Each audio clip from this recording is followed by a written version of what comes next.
أشهد أن لا إله إلا الله وحده لا شريك له وأشهد أن محمدا عبده ورسوله أما بعد فأعوذ بالله من الشيطان الرجيم بسم الله الرحمن الرحيم الحمد لله رب العالمين الرحمن الرحيم مالك يوم الدين إياك نعبد وإياك نستعين اهدنا الصراط المستقيم صراط الذين أنعمت عليهم غير المغضوب عليهم ولا الضالين لن تنالوا البر حتى تنفقوا مما تحبون وما تنفقوا من شيء فإن الله به عليم. ഈ ആയത്തിന്റെ തർജ്ജമ ഇപ്രകാരമാകുന്നു: നിങ്ങൾ ഇഷ്ടപ്പെടുന്ന സാധനങ്ങൾ അള്ളാഹുവിൻ്റെ മാർഗത്തിൽ ചെലവഴിക്കാത്തിടത്തോളം നിങ്ങൾക്ക് ഒരിക്കലും തന്നെ നന്മയെ പ്രാപിക്കാൻ സാധ്യമല്ല. നിങ്ങൾ എന്തെന്നാണോ ചെലവഴിക്കുന്നത് അതിനെ സംബന്ധിച്ച് നിശ്ചയമായും അള്ളാഹു നല്ലപോലെ അറിയുന്നവനാകുന്നു. ബിർറ് എന്ന് ഉന്നത രീതിയിലുള്ള നന്മയ്ക്കും സമ്പൂർണമായ നന്മയ്ക്കുമാണ് പറയാറുള്ളത്. വിശുദ്ധ ഖുർആനിൽ പറയുന്നു, നിങ്ങളുടെ ഇഷ്ടപ്പെട്ട സാധനങ്ങൾ അള്ളാഹുവിൻ്റെ മാർഗത്തിൽ ത്യജിക്കാതെയും ചെലവഴിക്കാതെയും നിങ്ങൾക്ക് യഥാർത്ഥ നന്മ ആർജിക്കാൻ സാധ്യമല്ല. ഒരു യഥാർത്ഥ വിശ്വാസി അള്ളാഹുവിൻ്റെ തൃപ്തി അന്വേഷിച്ചു കൊണ്ടിരിക്കുന്നു, നന്മയുടെ ഉന്നത നിലവാരങ്ങൾ കരസ്ഥമാക്കാൻ ശ്രമിക്കുന്നു, അള്ളാഹുവിൻ്റെ സാമീപ്യത്തിലേക്ക് അടുപ്പിക്കുന്ന നിലവാരം പ്രാപിക്കാൻ ശ്രമിക്കേണ്ടതുമാണ്. വിശുദ്ധ ഖുർആനിൽ അള്ളാഹുവിൻ്റെ സാമീപ്യം കരസ്ഥമാക്കുന്നതിനുള്ള വിവിധ രീതിയിലുള്ള ഉപദേശങ്ങൾ പല സ്ഥലത്തും വന്നിട്ടുണ്ട്. പല നന്മകളെ സംബന്ധിച്ചും പരാമർശമുണ്ട്. അള്ളാഹുവിൻ്റെ മാർഗത്തിലുള്ള ചെലവഴിക്കലും ഒരു നന്മയാണെന്ന് പറയുന്നു. ഈ ആയത്തിലും അള്ളാഹുവിൻ്റെ മാർഗത്തിൽ ചെലവ് ചെയ്യുന്നത് ഒരു വലിയ നന്മയായി എടുത്തു പറയുന്നു. അള്ളാഹു പറയുന്നു, നിങ്ങൾ ഇഷ്ടപ്പെടുന്ന സമ്പത്ത് അല്ലെങ്കിൽ വസ്തുക്കൾ അത് അള്ളാഹുവിൻ്റെ മാർഗത്തിൽ ചെലവ് ചെയ്യുമ്പോഴാണ് വലിയ ഒരു നന്മയായി തീരുന്നത്. തീർച്ചയായും അള്ളാഹുവിൻ്റെ തൃപ്തിയിലാക്കാക്കിക്കൊണ്ട് ചെയ്യുന്ന എല്ലാ നന്മയ്ക്കും അവൻ പ്രതിഫലം നൽകുന്നു. പക്ഷേ മനുഷ്യന് സമ്പത്തിനോട് ഒരു പ്രത്യേക പ്രതിപത്തിയുണ്ട്. അതുകൊണ്ടാണ് ആ കാര്യത്തിലേക്ക് പ്രത്യേകമായി ശ്രദ്ധ ക്ഷണിച്ചിരിക്കുന്നത്. അതായത് വിശ്വാസത്തിൻ്റെയും സത്യസന്ധമായ നന്മയുടെയും ത്യാഗത്തിൻ്റെയും ഉന്നതമായ നിലവാരത്തിൻ്റെയും ഒരു മാനദണ്ഡം അള്ളാഹു ഈ ത്യാഗത്തിന് വേണ്ടി വെച്ചിട്ടുണ്ട്. അതായത് നിങ്ങൾ ഇഷ്ടപ്പെടുന്ന സാധനങ്ങൾ അള്ളാഹുവിൻ്റെ പ്രീതി കരസ്ഥമാക്കാൻ ചെലവഴിക്കണം. ഹദ്രത്ത് മസീമോദ് അലി ഇസ്ലാം പല സ്ഥലങ്ങളിലും ഇതിൻ്റെ വിശദീകരണം നൽകിയിട്ടുണ്ട്. ഒരു സ്ഥലത്ത് ആ മഹാത്മാവ് പറയുന്നു, സമ്പത്തിനോട് സ്നേഹമുണ്ടാകാൻ പാടില്ല. ഇത് ഈ കാലഘട്ടത്തിൽ പ്രത്യേകിച്ചും വളരെ പ്രയാസകരമായ ഒരു കാര്യമാകുന്നു. സമ്പത്തിനോട് സ്നേഹമുണ്ടാകാൻ പാടില്ല. അള്ളാഹു പറയുന്നു, ലൻ തനാലുൽ ബിർറ ഹത്താ തുൻഫിഖു മിമ്മാ തുഹിബ്ബൂൻ. നിങ്ങൾ ഇഷ്ടപ്പെടുന്ന സാധനങ്ങൾ അള്ളാഹുവിൻ്റെ മാർഗത്തിൽ ചെലവഴിക്കുന്നതുവരെ നിങ്ങൾക്ക് ശരിയായ നന്മ പ്രാപിക്കാൻ സാധ്യമല്ല. നബി സല്ലല്ലാഹു അലൈഹി വസല്ലമയുടെ കാലഘട്ടവുമായി ഇന്നത്തെ അവസ്ഥകളെ താരതമ്യം ചെയ്യുകയാണെങ്കിൽ ആ കാലഘട്ടത്തിലെ അവസ്ഥകളെ കാണുമ്പോൾ വളരെ സങ്കടം തോന്നുന്നു. കാരണം ജീവനേക്കാളും പ്രിയപ്പെട്ട മറ്റൊരു കാര്യവുമില്ല. ആ കാലഘട്ടത്തിൽ, അതായത് തിരുനബി സല്ലല്ലാഹു അലൈഹി വസല്ലമയുടെ കാലഘട്ടത്തിൽ അള്ളാഹുവിൻ്റെ മാർഗത്തിൽ ജീവൻ ത്യജിക്കേണ്ടി വന്നിരുന്നു. പറയുന്നു, നിങ്ങളെപ്പോലെ അവരും ഭാര്യ മക്കളുള്ളവരായിരുന്നു. ജീവൻ എല്ലാവർക്കും വളരെ പ്രിയപ്പെട്ടതാണ്. പക്ഷേ അവർ എപ്പോഴും അള്ളാഹുവിൻ്റെ മാർഗത്തിൽ ത്യാഗം ചെയ്യുന്നതിനുള്ള അവസരം പാർത്ത് കഴിയുന്നവരായിരുന്നു. തുടർന്ന് പറയുന്നു, വ്യർത്ഥവും മോശവുമായ വസ്തുക്കൾ ചെലവഴിച്ചുകൊണ്ട് ഒരാൾക്കും തന്നെ നന്മ ചെയ്തു എന്ന് പറയാൻ സാധ്യമല്ല.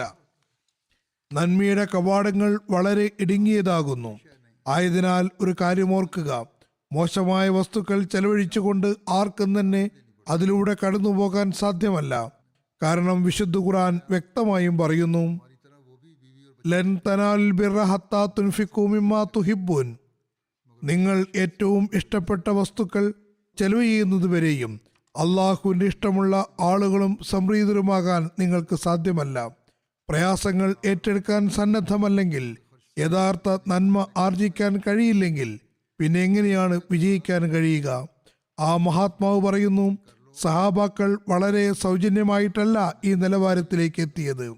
ഭൗതികമായ അവാർഡുകൾ കരസ്ഥമാക്കുന്നതിന് എത്രമാത്രം സംഖ്യ ചെലവഴിക്കുകയും പ്രയാസങ്ങൾ അനുഭവിക്കുകയും ചെയ്യേണ്ടി വരുന്നു. പിന്നെയാണ് വളരെ നിസ്സാരമായ അവാർഡുകൾ ലഭ്യമാകുന്നത്.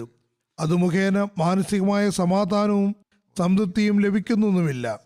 എന്നിരിക്കെ മനസ്സിന് സമാധാനവും തൃപ്തിയും നൽകുകയും അള്ളാഹുവിൻ്റെ തൃപ്തിയുടെ അടയാളവുമായ റളിയല്ലാഹു അൻഹും എന്ന ബഹുമതി വളരെ എളുപ്പത്തിൽ കരസ്ഥമാക്കാൻ കഴിയുമോ? പറയുന്നു, യഥാർത്ഥ സന്തോഷത്തിന് നിദാനമായ ദൈവിക തൃപ്തി കരസ്ഥമാക്കാൻ താൽക്കാലികമായ പ്രയാസങ്ങളും ബുദ്ധിമുട്ടുകളും മാത്രം സഹിച്ചാൽ പോരാ. അള്ളാഹുവിനെ വഞ്ചിക്കാൻ ആർക്കും സാധ്യമല്ല. ആയതിനാൽ ദൈവികമായ തൃപ്തിക്ക് വേണ്ടി പ്രയാസങ്ങളെ പരിഗണിക്കാത്തവൻ അനുഗ്രഹീതനാകുന്നു. കാരണം ശാശ്വതമായ സന്തോഷവും ശാശ്വതമായ സുഖത്തിൻ്റെയും പ്രകാശം ഈ താൽക്കാലികമായ പ്രയാസത്തിനു ശേഷമാണ് വിശ്വാസിക്ക് ലഭ്യമാകുന്നത്. തുടർന്ന് പറയുന്നു, ലോകത്ത് മനുഷ്യൻ സമ്പത്തിനോട് അത്യധികം സ്നേഹം കാണിക്കുന്നു. അതുകൊണ്ട് തന്നെ സ്വപ്ന വ്യാഖ്യാനങ്ങളിൽ എഴുതിയിരിക്കുന്നു, ആരെങ്കിലും തന്റെ കരൾ പറിച്ചു കൊടുത്തതായി സ്വപ്നം കാണുകയാണെങ്കിൽ അതിന്റെ അർത്ഥം സമ്പത്താകുന്നു. ഈ കാരണം കൊണ്ട് തന്നെ യഥാർത്ഥ തക്കവയും വിശ്വാസവും കരസ്ഥമാക്കുന്നത് സംബന്ധിച്ച് അള്ളാഹു പറയുന്നു, ലൻ തനാലുൽ ബിർറ ഹത്താ തുൻഫിഖൂ മിമ്മാ തുഹിബ്ബൂൻ. യഥാർത്ഥ നന്മ നിങ്ങൾ ഏറ്റവും ഇഷ്ടപ്പെട്ട സാധനങ്ങൾ ചെലവഴിക്കുന്നതുവരെ നിങ്ങൾക്ക് ആർജിക്കാൻ സാധ്യമല്ല. കാരണം ദൈവസൃഷ്ടികളോട് സഹാനുഭൂതിയിലും നന്മയിലും വർദ്ധിക്കുന്നതിന് ചെലവഴിക്കാൻ ഒരു വലിയ സംഖ്യ തന്നെ മാറ്റിവെക്കേണ്ടി വരുന്നു എന്ന കാര്യം നമുക്ക് വ്യക്തമാക്കി തരുന്നുണ്ട്. സമൂഹത്തിലെ വിവിധ ആളുകളോട് ദൈവിക സൃഷ്ടികളോട് സഹാനുഭൂതി എന്നത് വിശ്വാസത്തിന്റെ മറ്റൊരു ഭാഗമാകുന്നു. അതുകൂടാതെ വിശ്വാസം പൂർണ്ണമാവുകയോ അത് ഉള്ളിലേക്ക് പ്രവേശിക്കുകയോ ചെയ്യുന്നതല്ല. അതുകൂടാതെ പരിപക്വവും ലബ്ധപ്രതിഷ്ഠവുമായ വിശ്വാസമുണ്ടാകുന്നതല്ല. മനുഷ്യൻ ത്യാഗം ചെയ്യാതെ മറ്റുള്ളവർക്ക് പ്രയോജനപ്പെടുന്നതല്ല. മറ്റുള്ളവർക്ക് നന്മ എത്തിക്കുന്നതിന് വേണ്ടി ത്യാഗം ചെയ്യേണ്ടി വരുന്നു. മറ്റുള്ളവർക്ക് പ്രയോജനപ്പെടുന്നതിനും സഹാനുഭൂതി പ്രകടിപ്പിക്കുന്നതിനും ത്യാഗങ്ങൾ അനിവാര്യമാകുന്നു. ലൻ തനാലുൽ ബിർറ ഹത്താ തുൻഫിഖൂ മിമ്മാ തുഹിബ്ബൂൻ എന്ന ഈ ആയത്തിലും ത്യാഗത്തിന്റെ അധ്യാപനവും മാർഗദർശനവുമാണ് നൽകുന്നത്. ചുരുക്കത്തിൽ ദൈവമാർഗത്തിൽ ചെലവഴിക്കുന്നതും മനുഷ്യന്റെ നന്മയുടെയും തക്കവയുടെയും അടയാളത്തിനുള്ള നിദാനമാകുന്നു, അതിന്റെ സൗരഭ്യമാകുന്നു. അദ്ദേഹം പറയുന്നു, ഹദ്റത്ത് അബൂബക്കറിന്റെ ജീവിതത്തിൽ ദൈവമാർഗത്തിലുള്ള സമർപ്പണത്തിന്റെ നിലവാരവും പരിമളവും കാണാൻ കഴിയുന്നു. നബി സല്ലല്ലാഹു അലൈഹി വസല്ലം ഒരു കാര്യത്തെ സംബന്ധിച്ച് ആവശ്യപ്പെടുമ്പോൾ അദ്ദേഹം വീട്ടിലുള്ള മുഴുവനും കൊണ്ടുവന്ന് സമർപ്പിക്കുന്നു, വീട്ടിലെ സകല വസ്തുക്കളും എത്തിക്കുന്നു. തുടർന്ന് ആ മഹാത്മാവ് ഉപദേശിക്കുന്നു, സമ്പത്തിനോട് സ്നേഹം കാണിക്കരുത്. അള്ളാഹു പറയുന്നു, ലൻ തനാലുൽ ബിർറ ഹത്താ തുൻഫിഖൂ മിമ്മാ തുഹിബ്ബൂൻ. നിങ്ങൾക്ക് ഇഷ്ടപ്പെട്ട സമ്പത്ത് ചെലവഴിക്കുന്നതുവരെ നിങ്ങൾക്ക് യഥാർത്ഥ നന്മ പ്രാപിക്കാൻ സാധ്യമല്ല. ഞാൻ പറഞ്ഞു വന്നതുപോലെ ഉന്നത തലത്തിലും സമ്പൂർണവുമായ നന്മയ്ക്കാണ് ബിർ എന്ന് പറയുന്നത്. ഈ രഹസ്യമാണ് അഹ്മദി ജമാഅത്തിലെ അംഗങ്ങൾ ശരിയായ രീതിയിൽ മനസ്സിലാക്കിയിട്ടുള്ളത്. ഹദ്റത്ത് മസീഹ് മൗഊദ് അലൈഹി ഇസ്ലാം ശിക്ഷണപരമായി ഉണ്ടാക്കിയ സ്വാധീനത്തിൽ ഇന്നുവരെയും പണ്ട് സഹാബാക്കൾ സ്ഥാപിച്ചിരുന്ന ഈ ത്യാഗത്തിന്റെ നിലവാരം നമ്മൾ കണ്ടുകൊണ്ടിരിക്കുന്നു. ഹദ്റത്ത് മസീഹ് മൗഊദ് അലൈഹി ഇസ്ലാമിന്റെ കാലഘട്ടത്തിൽ അദ്ദേഹത്തിന്റെ സമീപസ്ഥരായ ആളുകൾ, അദ്ദേഹത്തിന്റെ സഹാബാക്കളും അത് നിലനിർത്തി. തുടർന്ന് ഖിലാഫത്തിന്റെ കാലഘട്ടത്തിലും ഈ ത്യാഗങ്ങൾ നമ്മൾ കണ്ടതാണ്. ഇന്നും അത് നമ്മൾ കണ്ടുകൊണ്ടിരിക്കുന്നു. നബി സല്ലല്ലാഹു അലൈഹി വസല്ലം സാമ്പത്തിക ത്യാഗത്തിന് ഒരുപാട് തവണ ആഹ്വാനം ചെയ്തിരുന്നു. അത് സഹാബാക്കൾ മനസ്സിലാക്കുകയും അത് നല്ലപോലെ പ്രാവർത്തികമാക്കുകയും ചെയ്തു. ഒരു നിവേദനത്തിൽ പറയുന്നു, ഇബ്നു മസ്ഊദ് നിവേദനം ചെയ്യുന്നു, നബി സല്ലല്ലാഹു അലൈഹി വസല്ലം പറഞ്ഞു, 2 ആളുകളെ കുറിച്ചല്ലാതെ മറ്റാരെ പറ്റിയും അസൂയപ്പെടുന്നത് ശരിയല്ല. ഒന്ന്, ഒരാൾക്ക് അള്ളാഹു സമ്പത്ത് നൽകുകയും അയാളത് ദൈവിക മാർഗത്തിൽ ചെലവഴിച്ചു കൊണ്ടിരിക്കുകയും ചെയ്യുന്നു. രണ്ടാമത്തേത്, അള്ളാഹു ഒരാൾക്ക് ബുദ്ധിയും വിവേകവും വിജ്ഞാനവും നൽകുകയും അതിന്റെ സഹായത്താൽ ജനങ്ങൾക്കിടയിൽ തീർപ്പ് കൽപ്പിക്കുകയും ജനങ്ങളെ പഠിപ്പിക്കുകയും ചെയ്യുന്നു. ചുരുക്കത്തിൽ ഈ നിലവാരം സഹാബാക്കളിൽ ഉണ്ടാക്കുന്നതിന് വേണ്ടിയാണ് നബി സല്ലല്ലാഹു അലൈഹി വസല്ലം ഉപദേശിച്ചത്. അത് സ്ഥാപിക്കപ്പെട്ടു. ഒരു നിവേദനത്തിൽ പറയുന്നു, ഹദ്രത്ത് അബൂ മസ്ഊദ് അൻസാരി നിവേദനം ചെയ്യുന്നു, നബി സല്ലല്ലാഹു അലൈഹി വസല്ലം സദഖ കൊടുക്കാൻ നിർദ്ദേശിച്ചപ്പോൾ ഞങ്ങളിൽ ചിലർ ചന്തയിൽ പോയി അവിടെ എന്തെങ്കിലും കഠിനമായ ജോലികൾ ചെയ്യുകയും അതിൽ നിന്ന് കിട്ടുന്ന ഒരു മുദ്ദ് ധാന്യം അഥവാ ഏതാനും കിലോ ധാന്യം, അതായത് ഞങ്ങൾക്ക് എന്തെന്നാണ് കിട്ടുന്നത്, അത് ഞങ്ങൾ കൊടുത്തിരുന്നു. നബി സല്ലല്ലാഹു അലൈഹി വസല്ലമിന്റെ ആഹ്വാനത്തിന് അത്യുദ്ധാനം ചെയ്ത് ഭാഗവാക്കാകാനാണ് ഞങ്ങൾ ശ്രമിച്ചത്. അതല്ലാതെ ആരിൽ നിന്നെങ്കിലും യാചിച്ച് വാങ്ങിക്കൊടുക്കാനല്ല, മറിച്ച് അധ്വാനിച്ച് അതിൽ ഭാഗവാക്കാകാനാണ് ആഗ്രഹിച്ചത്. നിവേദകൻ പറയുന്നു, അവരുടെ പക്കൽ ഇന്ന് ലക്ഷക്കണക്കിന് ദിർഹമുണ്ട്. അവരൊരു കാലത്ത് കൂലിപ്പണി ചെയ്ത് ചന്ത കൊടുത്തവരായിരുന്നു. ഇന്നവർ ലക്ഷാധിപതികളാണ്. ഇതാണ് ത്യാഗത്തിനുള്ള അള്ളാഹുവിന്റെ അനുഗ്രഹം.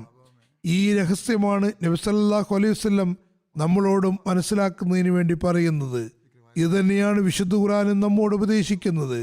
നിങ്ങൾ അള്ളാഹുവിന്റെ മാർഗത്തിൽ ചെലവഴിക്കുക, നിങ്ങളുടെ ഇഷ്ടപ്പെട്ട സമ്പത്ത് അവന്റെ മാർഗത്തിൽ നൽകുക. നിവേദനത്തിൽ പറയുന്നു, നബി സല്ലല്ലാഹു അലൈഹി വസല്ലം ഒരിക്കൽ സാമ്പത്തികമായ ആഹ്വാനം ചെയ്തപ്പോൾ സഹാബാക്കൾ വീടുകളിൽ ഉള്ളതെല്ലാം കൊണ്ടുവന്നു. വിവിധ സാധനങ്ങൾ അവിടെ കുന്നുകൂടി. ജമാഅത്തിപരമായ ആവശ്യങ്ങൾക്ക് ധനം വേണം, സമ്പത്ത് അനിവാര്യമാകുന്നു, സാധനങ്ങൾ ആവശ്യമാണ്. എപ്പോഴും പ്രവാചകന്മാരുടെ സംഘങ്ങൾ ഈ കാര്യം മനസ്സിലാക്കിയിരുന്നു. തങ്ങളുടെ തലത്തിൽ കഴിവനുസരിച്ച് അവർ ത്യാഗങ്ങൾ ചെയ്തിട്ടുണ്ടായിരുന്നു. സാമ്പത്തിക ത്യാഗത്തിന്റെ അനുഗ്രഹങ്ങളെ സംബന്ധിച്ച് നബി സല്ലല്ലാഹു അലൈഹി വസല്ലം ഒരിക്കൽ ഉപദേശിച്ചുകൊണ്ട് പറഞ്ഞു, അതായത് തന്റെ ഭാര്യ സഹോദരിയായ ഹദ്രത്ത് അസ്മയെ ഉപദേശിച്ചുകൊണ്ട് പറയുന്നു, അള്ളാഹുവിന്റെ മാർഗത്തിൽ എണ്ണി എണ്ണി ചെലവഴിക്കരുത്. അങ്ങനെയായാൽ അള്ളാഹു നിങ്ങൾക്ക് എണ്ണി എണ്ണി തരുന്നതാണ്. നിങ്ങളുടെ സമ്പത്തിന്റെ കിഴിയുടെ വായ മൂടിക്കെട്ടി വെച്ചുകൊണ്ട് പിശുക്ക് കാണിക്കരുത്. അങ്ങനെയായാൽ അതിന്റെ വായ മൂടി തന്നെ ഇരിക്കുന്നതാണ്. പറയുന്നു, നിങ്ങളുടെ കഴിവനുസരിച്ച് തുറന്ന നിലയിൽ ചെലവഴിക്കുക, അള്ളാഹു തന്നുകൊണ്ടേയിരിക്കുന്നതാണ്. മറ്റൊരു സന്ദർഭത്തിൽ നബി സല്ലല്ലാഹു അലൈഹി വസല്ലം പറഞ്ഞു, അള്ളാഹുവിന്റെ 2 മലക്കുകൾ എല്ലാ ദിവസവും ഇറങ്ങുന്നു. അതിലൊരാൾ ഇങ്ങനെ പറയുന്നു, അള്ളാഹുവെ, ചെലവഴിക്കുന്ന ഔദാര്യവാനുമേൽ നീ കൂടുതലായി നൽകുകയും അയാളുടെ കാലടികളിൽ ചലിക്കുന്നവരെ നീ സൃഷ്ടിക്കുകയും ചെയ്യണമേ. അപ്പോൾ അടുത്ത മലക്ക് പറയും, അള്ളാഹുവെ, പിശുക്ക് കാണിച്ച് തടഞ്ഞു വെക്കുന്നവരുടെ സമ്പത്ത് നീ നശിപ്പിക്കണമേ. ഏതായിരുന്നാലും ഈ രഹസ്യം, അള്ളാഹുവിന്റെ മാർഗത്തിൽ ചെലവഴിക്കുന്നവന്റെ പ്രാധാന്യം ഇന്ന് അഹമ്മദികൾക്ക് നല്ല പോലെ അറിയാം. ഒരുപാട് ഉദാഹരണങ്ങൾ അഹമ്മദിയ ചരിത്രത്തിൽ നിറഞ്ഞു കിടക്കുന്നു. എല്ലാ ദിവസവും അതിൽ വർധനവും ഉണ്ടായിക്കൊണ്ടിരിക്കുന്നു. ഒരാൾ എഴുതുന്നു, എൻ്റെ പക്കൽ കുറച്ച് തുക മാത്രമേ ഉണ്ടായിരുന്നുള്ളൂ, അതുകൊണ്ട് എനിക്ക് കച്ചവടം ചെയ്യേണ്ടിയിരുന്നു, അത്യാവശ്യമുള്ള സാധനങ്ങളും വാങ്ങേണ്ടിയിരുന്നു, വളരെ സന്നിഗ്ധ ഘട്ടമായിരുന്നു, അതുകൊണ്ട് കച്ചവടം തന്നെ നടക്കുമോ എന്ന് പോലും എനിക്കറിയില്ലായിരുന്നു. എൻ്റെ പിതാവ് എന്നോട് പറഞ്ഞു, നിന്റെ കയ്യിലുള്ള ഈ പൈസ മുഴുവനും നീ ചന്തയിൽ കൊടുക്കുക, അള്ളാഹുവിന്റെ മാർഗത്തിൽ ത്യാഗം ചെയ്യുക. അങ്ങനെ ഞാൻ ചന്ത കൊടുത്തു. പിന്നെ അള്ളാഹു ഒരു സാഹചര്യം ഉണ്ടാക്കുകയും അങ്ങനെ എനിക്കൊരു ഓർഡർ കിട്ടുകയും ചെയ്തു. അത് മുഖേന എനിക്ക് ഒരുപാട് ഇരട്ടി തുകയാണ് ലഭ്യമായത്. പിന്നെ ഞാൻ കച്ചവടം ആരംഭിച്ചു. അതിലും അള്ളാഹു അനുഗ്രഹം ചൊരിയുകയും ധാരാളമായി സമ്പത്ത് വന്നു ചേരുകയും ചെയ്തു. അതായത് ഈ അനുഭവങ്ങൾ അള്ളാഹു ഈ കാലഘട്ടത്തിലും ഹദ്രത്ത് മസീഹ് മൗഊദ് അലൈഹി ഇസ്ലാമിനെ വിശ്വസിക്കുന്ന അദ്ദേഹത്തിന്റെ ദാസന്മാരുടെ ഈമാനെ ബലപ്പെടുത്തുന്നതിന് വേണ്ടി കാണിച്ചു കൊടുത്തുകൊണ്ടിരിക്കുന്നു. നബി സല്ലല്ലാഹു അലൈഹി വസല്ലം വിവിധ സന്ദർഭങ്ങളിൽ സാമ്പത്തിക ത്യാഗത്തിന് വളരെയേറെ ആഹ്വാനം നൽകിയിട്ടുണ്ടായിരുന്നു. നബി സല്ലല്ലാഹു അലൈഹി വസല്ലം പറഞ്ഞു, ഇത് ഹദീസെ ഖുദ്സി എന്ന പേരിലാണ് അറിയപ്പെടുന്നത്. അതായത് അള്ളാഹു പറഞ്ഞതായി നബി സല്ലല്ലാഹു അലൈഹി വസല്ലം വിവരിക്കുന്നു. അള്ളാഹു പറയുന്നു, അല്ലയോ ആദം മക്കളെ, നിങ്ങളുടെ ഖജനാവുകൾ എൻ്റെ പക്കൽ നൽകി നിങ്ങൾ സമാധാനത്തോടെ കഴിയുക. അതിൽ തീ പിടിക്കുമെന്ന് ആശങ്ക, അതല്ലെങ്കിൽ വെള്ളം കയറുമെന്ന അസ്വസ്ഥത, അതുമല്ലെങ്കിൽ കള്ളൻ കൊണ്ടുപോകുമെന്ന പേടിയും വേണ്ട. എൻ്റെ പക്കൽ വെച്ചിട്ടുള്ള സമ്പത്ത് നീ അതിൻ്റെ ഏറ്റവും ആവശ്യക്കാരനായി വരുമ്പോൾ നിനക്ക് നൽകുന്നതാണ്. അതായത് മരണത്തിന് ശേഷമുള്ള ജീവിതം അന്ന് മനുഷ്യന് യാതൊരു കാര്യവും അറിയുന്നതല്ല.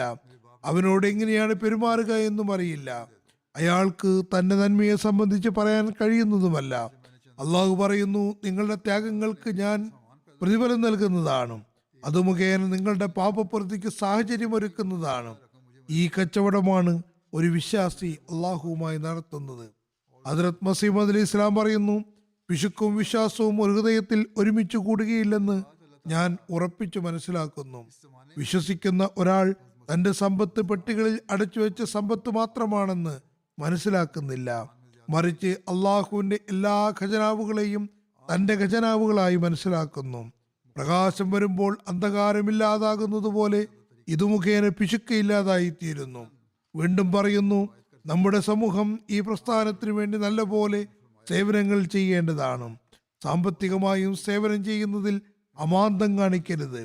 ലോകത്തൊരു പ്രസ്ഥാനവും ചന്ത കൂടാതെ നടക്കുന്നില്ല. നബി തിരുമേനി സല്ലല്ലാഹു അലൈഹി വസല്ലമയും മൂസാ നബി അലൈഹി ഇസ്ലാമും ഈസാ നബി അലൈഹി ഇസ്ലാമും തുടങ്ങി എല്ലാ പ്രവാചകന്മാരുടെ കാലത്തും സമ്പത്ത് സ്വരുക്കൂട്ടിയിട്ടുണ്ട്. അതുകൊണ്ട് നമ്മുടെ ജമാഅത്തും ഈ കാര്യം മനസ്സിലാക്കേണ്ടതാണ്. ഇവർ കൃത്യമായി ഓരോരോ പൈസ വർഷം മുഴുവനും കൊടുക്കുകയാണെങ്കിൽ ഒരുപാട് കാര്യങ്ങൾ സാധ്യമാകുന്നതാണ്. ഇത് സംബന്ധിച്ച് ഹദ്രത്ത് ഖലീഫത്തുൽ മസീഹ് അവ്വലിന്റെ മാതൃക എന്തായിരുന്നുവെന്നും എങ്ങനെയാണ് ഹദ്രത്ത് മസീഹ് മൗഊദ് അലി ഇസ്ലാമിന്റെ ദൗത്യം പൂർത്തീകരിക്കുന്നതിന് ത്യാഗം ചെയ്തതെന്നും നോക്കുക. ഹദ്രത്ത് മസീഹ് മൗഊദ് അലി ഇസ്ലാം ഹദ്രത്ത് ഖലീഫത്തുൽ മസീഹ് അവ്വൽ റളിയല്ലാഹുവിനെ കുറിച്ച് പറയുന്നു, ഞാൻ അനുമതി കൊടുക്കുകയാണെങ്കിൽ അദ്ദേഹം എല്ലാ സമ്പത്തും ഈ മാർഗത്തിൽ അർപ്പിച്ചുകൊണ്ട് തന്റെ ആത്മീയമായ സൗഹൃദം പോലെ തന്നെ ഭൗതികമായ ബന്ധവും എല്ലാ സമയത്തും എന്റെ സൗഹൃദത്തിൽ കഴിഞ്ഞുകൂടുന്നതിന്റെ കടപ്പാടും നിറവേറ്റുന്നതാണ്. തുടർന്ന് അദ്ദേഹം പറയുന്നു, ഞാൻ അദ്ദേഹത്തിന് ചില കത്തുകളുടെ വരികൾ ഉദാഹരണമായി കാണിക്കാം. അദ്ദേഹം, അതായത് ഖലീഫത്തുൽ മസീഹ് അവ്വൽ ഹദ്രത്ത് മസീഹ് മൗഊദ് അലി ഇസ്ലാമിന് എഴുതുന്നു, ഞാൻ അങ്ങയുടെ മാർഗത്തിൽ തണ്ടമാകുന്നു. എന്റേതായിട്ടുള്ളതൊന്നും എന്റെ ഇതായിട്ടല്ല. എന്റെ പീറും മുർഷിദുമായുള്ളവേ, ഞാൻ തികഞ്ഞ സത്യസന്ധതയോടുകൂടി പറയട്ടെ, എന്റെ എല്ലാ സമ്പത്തും പ്രചാരണത്തിന് വേണ്ടി ചെലവഴിക്കപ്പെടുകയാണെങ്കിൽ ഞാൻ എന്റെ ഉദ്ദേശത്തിൽ വിജയിച്ചിരിക്കുന്നു. ഇനി ബറായിനെ അഹമ്മദിയ പ്രസിദ്ധീകരണത്തിൽ പ്രയാസമുണ്ടെങ്കിൽ, അതായത് വാങ്ങുന്നവരുടെ എണ്ണത്തിൽ കുറവ് കാരണം പൈസ കിട്ടാത്തത് കാരണം പുസ്തകത്തിൽ എന്തെങ്കിലും തടസ്സമുണ്ടാവുകയാണെങ്കിൽ എനിക്ക് അനുമതി നൽകിയാൽ ഞാൻ അതിന്റെ മുഴുവൻ തുകയും നൽകിക്കൊണ്ട് അത് തിരിച്ചടയ്ക്കുന്നതാണ്. വരുന്ന വരുമാനവും തിരിച്ചു നൽകുന്നതാണ്. വളരെ വേദനയോടെ അദ്ദേഹം പറയുന്നു, അത് എൻ്റെ ഒരു സൗഭാഗ്യമായിരിക്കും. മാത്രമല്ല അദ്ദേഹം പറയുന്നു, എൻ്റെ ഉദ്ദേശം ബറാഹിനെ അഹമ്മദിയ പ്രസിദ്ധീകരിക്കുന്നതിനുള്ള മുഴുവൻ ചെലവും വഹിക്കാൻ എന്നെ അനുവദിച്ചാലും. ഇതായിരുന്നു ഹദ്രത്ത് ഖലീഫത്തുൽ മസീഹ് അവ്വലിന്റെ ത്യാഗത്തിന്റെ നിലവാരം. ഹദ്രത്ത് ഖലീഫത്തുൽ മസീഹ് സാനി റളിയല്ലാഹു അൻഹു വഖഫ് ജദീദിന്റെയും തരീഖ് ജദീദിന്റെയും വിളംബരം നടത്തിയപ്പോൾ ഒരുപാട് ആളുകൾ, ദരിദ്രരായ ജനങ്ങൾ ചെറിയ ചെറിയ സംഖ്യകൾ ചന്തകൾ നൽകാൻ തുടങ്ങി. ചിലർ കോഴിയെ കൊണ്ടുവന്നു, ചിലർ കോഴിമുട്ടയുമായാണ് വന്നത്. എന്നിട്ട് പറഞ്ഞു, ഞങ്ങളുടെ കയ്യിലുള്ളതെല്ലാം കൊണ്ടുവന്നിട്ടുണ്ട്. അക്കാലഘട്ടത്തിലും ഹദ്രത്ത് ഖലീഫത്തുൽ മസീഹ് സാനി ദരിദ്രരായ ആളുകളുടെ ഉദാഹരണങ്ങൾ പറയുന്നതോടൊപ്പം ചില മഹാത്മാക്കളുടെ മാതൃകയും വിവരിച്ചിരുന്നു. ഇതിൽ അദ്ദേഹം ഹദ്രത്ത് ഡോക്ടർ ഖലീഫ റഷീദുദ്ദീൻ സാഹിബിന്റെ ഒരു ഉദാഹരണം സമർപ്പിക്കുന്നുണ്ട്. ഇദ്ദേഹം ഖലീഫത്തുൽ മസീഹ് സാനിയുടെ ആദ്യത്തെ ഭാര്യ, അതായത് ഹദ്രത്ത് ഉമ്മേ നാസറിന്റെ മാതാവായിരുന്നു. ഹദ്രത്ത് ഖലീഫത്തുൽ മസീഹ് സാലിസിന്റെ മാതാമഹനുമായിരുന്നു. ഹദ്രത്ത് മുസ്ലിം മൗഊദ് എഴുതുന്നു, അദ്ദേഹം, അതായത് ഡോക്ടർ ഖലീഫ റഷീദുദ്ദീൻ സാഹിബ് തന്റെ ഒരു സുഹൃത്തിൽ നിന്നാണ് ഹദ്രത്ത് മസീഹ് മൗഊദ് അലി ഇസ്ലാമിന്റെ വാദങ്ങൾ കേട്ടത്. അത് കേട്ടപ്പോൾ പറഞ്ഞു, ഇത്രയും വലിയൊരു വാദം നടത്തിയ വ്യക്തി വ്യാജനാകാൻ തരമില്ല. ആയതിനാൽ എനിക്ക് എന്തെങ്കിലും തെളിവുകളുടെ ആവശ്യമില്ല. ഈ വാദം തന്നെ വളരെ വലുതാണ്. എനിക്ക് വേറെ ഒരു വാദവും കേൾക്കേണ്ട കാര്യമില്ല. ഞാൻ വിശ്വസിക്കുന്നു. അദ്ദേഹം വളരെ വേഗം ബയ്യത്ത് ചെയ്തു. ഹദ്രത്ത് മസീഹ് മൗഊദ് അലി ഇസ്ലാം തന്റെ 12 ഹവാരികളുടെ കൂട്ടത്തിൽ അദ്ദേഹത്തിന്റെ പേരും രേഖപ്പെടുത്തിയിട്ടുണ്ട്. അദ്ദേഹത്തിന്റെ സാമ്പത്തിക ത്യാഗം ഒരുപാട് ഉയർന്നതായിരുന്നു. ഹദ്രത്ത് മസീഹ് മൗഊദ് അലി ഇസ്ലാം അദ്ദേഹത്തിന് ഇങ്ങനെ എഴുതി, നിങ്ങളുടെ സാമ്പത്തിക ത്യാഗം ഒരുപാടായിരിക്കുന്നു, ഇനി ത്യാഗം ചെയ്യേണ്ട കാര്യമില്ല എന്ന് പറഞ്ഞ് ഒരു ലിഖിത സർട്ടിഫിക്കറ്റ് തന്നെ നൽകുകയുണ്ടായി. അദ്ദേഹമാകട്ടെ ത്യാഗം ചെയ്തുകൊണ്ടേയിരുന്നു. ഹദ്രത്ത് മസീഹ് മൗഊദ് അലി ഇസ്ലാം പക്ഷേ ഇങ്ങനെയാണ് അദ്ദേഹത്തോടുള്ള സന്തോഷം പ്രകടിപ്പിച്ചത്. ഹദ്രത്ത് മുസ്ലിം മൗഊദ് റളിയല്ലാഹു അൻഹു എഴുതുന്നു, എനിക്ക് ഓർമ്മയുണ്ട്. ഹദ്രത്ത് മസീമദ് അലി ഇസ്ലാമിന്റെ ഒരു കേസ് ഗുരുദാസ്പൂരിലുണ്ടായിരുന്നു. അതിൽ അദ്ദേഹത്തിന് പൈസയുടെ ആവശ്യം നേരിട്ടു. അദ്ദേഹം സുഹൃത്തുക്കൾക്ക് ആവശ്യങ്ങൾ എഴുതി അറിയിച്ചു. ചെലവുകൾ വർദ്ധിക്കുകയാണ്. 2 സ്ഥലത്ത് ലങ്കർഖാനകൾ ഉണ്ടായിരുന്നു. ഒന്ന് കാദിയാനും മറ്റൊന്ന് ഗുരുദാസ്പൂരിലും. ഹദ്രത്ത് മസീമദ് അലി ഇസ്ലാം ഗുരുദാസ്പൂരിലായതുകൊണ്ട് അവിടെയും ആളുകൾ കാണാൻ വന്നിരുന്നു. അവർക്ക് ഭക്ഷണം നൽകിയിരുന്നു. പറയുന്നു, കേസിനുള്ള ചെലവുകൾക്ക് പുറമെ വേറെയും ചെലവുകൾ ഉണ്ടായിക്കൊണ്ടിരിക്കുന്നു. അതുകൊണ്ട് സുഹൃത്തുക്കൾ സംഭാവനയിലേക്ക് ശ്രദ്ധിക്കേണ്ടതാണ്. അതായത് ചെലവുകൾക്ക് വേണ്ടി ചന്ത കൊടുക്കേണ്ടതാണ്. ഹദ്രത്ത് മസീമദ് അലി ഇസ്ലാമിന്റെ ആഹ്വാനം ഡോക്ടർ സാഹിബിന്റെ പക്കലെത്തിയപ്പോൾ യാദൃച്ഛികമെന്ന് പറയട്ടെ, അന്നേ ദിവസം ശമ്പളവും വന്നിട്ടുണ്ടായിരുന്നു. അത് ഏറെക്കുറെ 40-50 രൂപയായിരുന്നു. അത് അക്കാലഘട്ടത്തിൽ വലിയൊരു സംഖ്യയുമായിരുന്നു. ശമ്പളത്തിന്റെ മുഴുവൻ തുകയും ആ സമയത്ത് തന്നെ അദ്ദേഹം അയച്ചു കൊടുത്തു. ഒരാൾ ഡോക്ടർ സാഹിബിനോട് ചോദിച്ചു, താങ്കൾ വീട്ടുചെലവിനും കുറച്ചൊക്കെ ബാക്കിയാക്കിയാലും. അപ്പോൾ ഡോക്ടർ സാഹിബ് പറഞ്ഞു, ദൈവത്തിന്റെ മസീഹ് ദീനീ ആവശ്യങ്ങൾക്ക് പൈസ വേണമെന്ന് പറയുമ്പോൾ എനിക്ക് അതെങ്ങനെ മാറ്റിവെക്കാൻ കഴിയും? ചുരുക്കത്തിൽ ഡോക്ടർ സാഹിബ് ദീനീ ത്യാഗങ്ങൾക്ക് വേണ്ടി ഒരുപാട് മുൻപന്തിയിലായിരുന്നു. ഹദ്രത്ത് മസീമദ് അലി ഇസ്ലാം അദ്ദേഹത്തെ ഇക്കാര്യത്തിൽ തടയണമെന്ന് പോലും ചിന്തിച്ചുപോയി. മാത്രമല്ല അദ്ദേഹത്തോട് ഇനി താങ്കൾ കുർബാനി ചെയ്യേണ്ട ആവശ്യമില്ല എന്നും പറഞ്ഞു. ചുരുക്കത്തിൽ ഇതാണ് കഴിഞ്ഞകാല സഹാബാക്കൾ സ്ഥാപിച്ച മാതൃക. അതാണ് ഹദ്രത്ത് മസീമദ് അലി ഇസ്ലാമിന്റെ സഹാബാക്കൾ സ്ഥാപിച്ച മാതൃകയും. പിന്നെ ഖിലാഫത്ത് കാലഘട്ടത്തിലും ഈ മാതൃക കാണാൻ കഴിയുന്നു. ഞാൻ ഹദ്രത്ത് മസീമദ് അലി ഇസ്ലാമിന്റെ കാലത്തുള്ള 2 സംഭവങ്ങൾ വിവരിക്കാം. ഹദ്രത്ത് സൂഫി നബി ബക്ഷ് സാഹിബ് മുഹാജിർ ഖാദിയാൻ പറയുന്നു, ഒരിക്കൽ ഞാൻ ജൽസ സാലാനിയിൽ പങ്കെടുക്കാൻ വന്നപ്പോൾ ഹദ്രത്ത് മസീമദ് അലി ഇസ്ലാമിന്റെ സവിധത്തിൽ ഹാജരായി ഒറ്റയ്ക്ക് മഹാത്മാവിനോട് ചില കാര്യങ്ങൾ പറയണമെന്ന് ആഗ്രഹിച്ചു. ഹദ്രത്ത് മസീദ് ഇസ്ലാം പറഞ്ഞു, അകത്തേക്ക് വരൂ. പറയുന്നു, യാദൃച്ഛികമെന്ന് പറയട്ടെ, വാതിൽ തുറന്നു കിടക്കുകയായിരുന്നു. അതിലൂടെ ഞാൻ അകത്തേക്ക് കയറി. അത് തുറന്നു തന്നെയിരുന്നു. എൻ്റെ കൂടെ വേറെയും ചില ആളുകൾ അകത്തേക്ക് വന്നു. ഞാൻ പറഞ്ഞു, എൻ്റെ പിതാവ് പറയുന്നു, ഞാൻ മകന് നല്ല ഉയർന്ന വിദ്യാഭ്യാസം നൽകി ജോലിയായി കഴിഞ്ഞപ്പോൾ ഞങ്ങളെ സേവിക്കുന്നില്ല. പിതാവ് പരാതിപ്പെടുന്നത് ഞാൻ ഇത്രയും പഠിപ്പിച്ചെങ്കിലും മകൻ ഞങ്ങളുടെ സേവനം ചെയ്യുന്നില്ല എന്നായിരുന്നു. സാമ്പത്തിക സഹായം ചെയ്യേണ്ടതാണ്, പക്ഷേ ചെയ്യുന്നില്ല.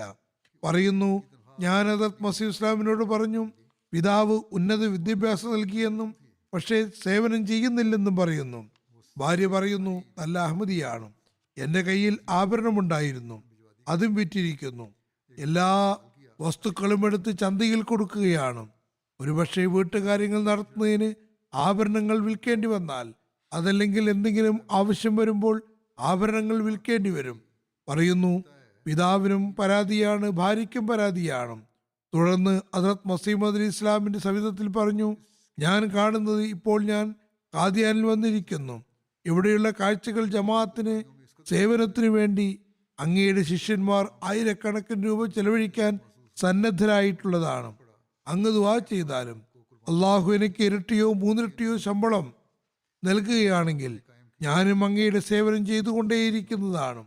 ഈ പരാതികളെ പരാമർശിച്ചുകൊണ്ട് അദ്ദേഹം പറയുന്നു, ജനങ്ങളുടെ മാതൃകകൾ കാണാൻ കഴിയുന്നു. അപ്പോൾ എൻ്റെ ഹൃദയത്തിലുണ്ടാകുന്ന ആഗ്രഹം ഞാൻ അതിനേക്കാൾ ഉപരിയായി നൽകണമെന്നാണ്. പിന്നെ അള്ളാഹു അതിനുള്ള സാഹചര്യം ഒരുക്കുകയും ചെയ്തു.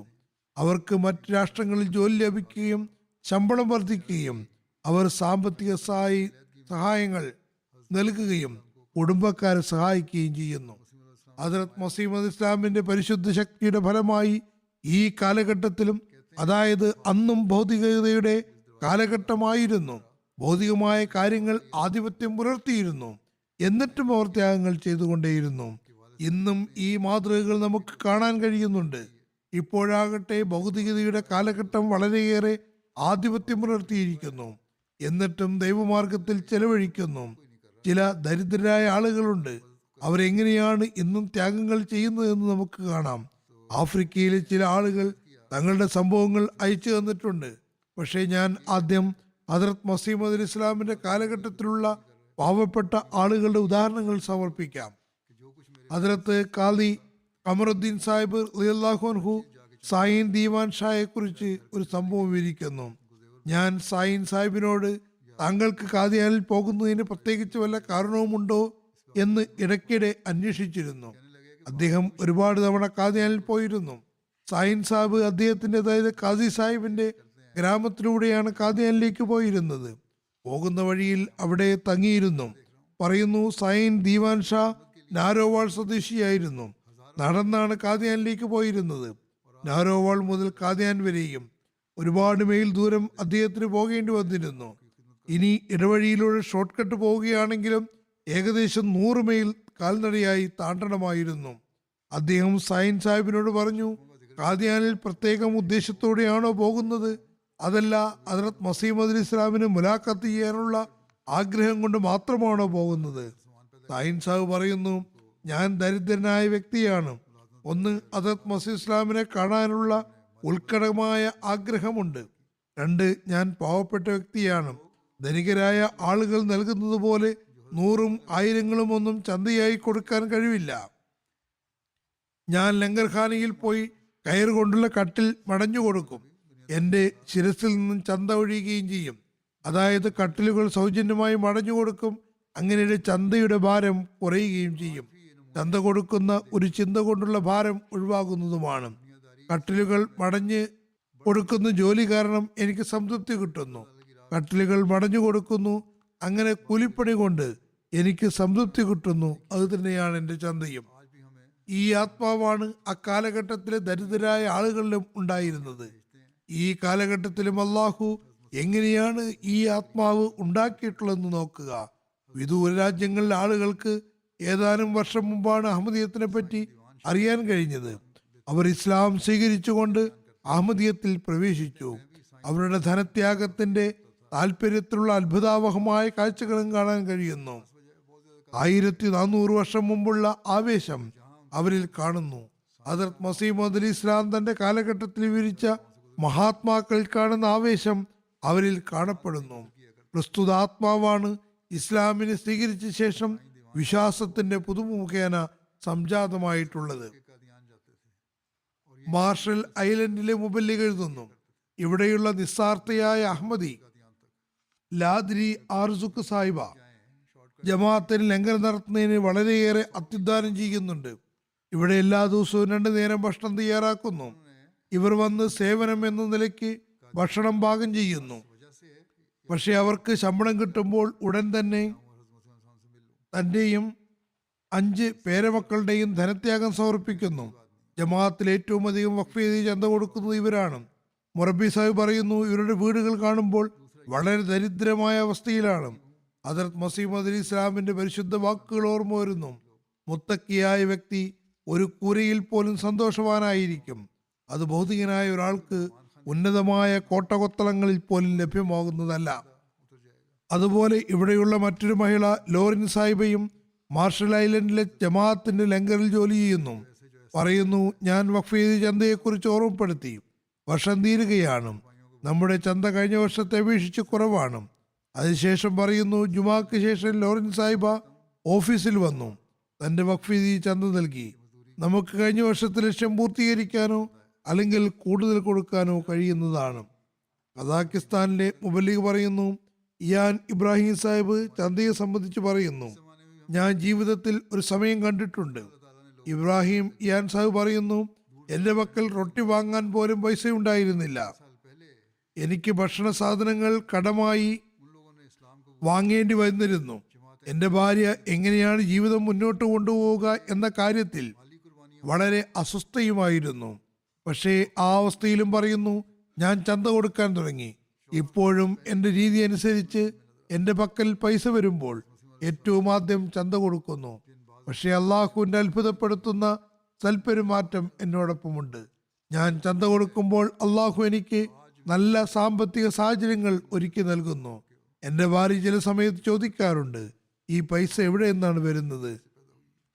ഞാൻ അവളോട് പറയുന്നു, ഇതെല്ലാം ചന്തയുടെ അനുഗ്രഹങ്ങളാകുന്നു. അള്ളാഹു ആരുടെയും കടം ബാക്കിയാക്കുന്നതല്ല.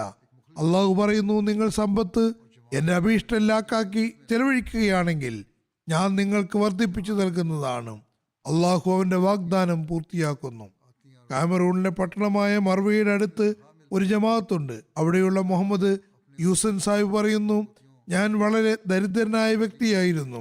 ആളുകളുടെ ഫാമുകളിലാണ് ജോലി ചെയ്തിരുന്നത്.